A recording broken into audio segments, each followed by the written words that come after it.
தூதுவளை சூப் பண்ணலாம். அதுக்கு முதல்ல ஒரு கடாய் வச்சு, கடாய் நல்லா காஞ்ச பிறகு 1 ஸ்பூன் எண்ணெய் ஊற்றிக்கோங்க.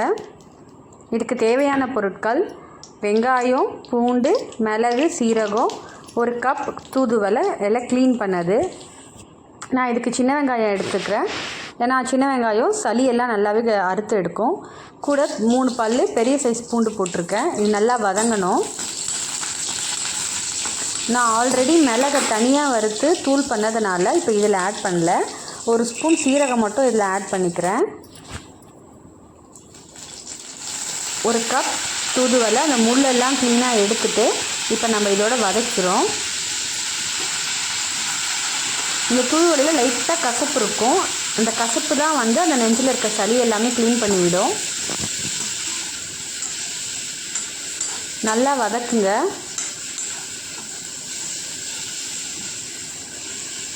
இது ஆறின பிறகு இதை நம்ம ஒரு மிக்ஸி ஜாருக்கு மாற்றி நல்லா பேஸ்ட்டாக அரைச்சிட்டு வந்துடலாம். இப்போ ஆறிடுச்சு. மிக்ஸி ஜாருக்கு மாற்றி நம்ம பேஸ்ட்டாக அரைக்கலாம்.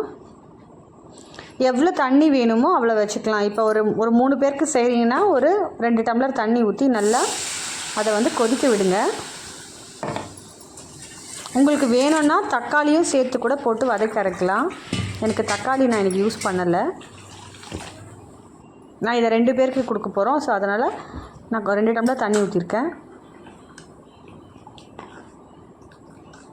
இதுக்கு சூப்புக்கு தேவையான அளவு உப்பு போட்டுருங்க.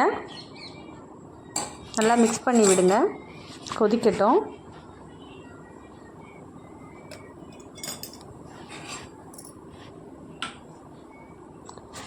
வறுத்து வச்சு பவுடர் பண்ண மிளகுத்தூள் ஒரு 1/4 ஸ்பூன் போட்டுக்கிறேன். தூதுவளை ஆஸ்மா போன்ற நோய்களுக்கெல்லாம் ரொம்ப நல்லது. அந்த நெஞ்சில் இருக்க சளியை கரைச்சி வெளியெடுக்கும்.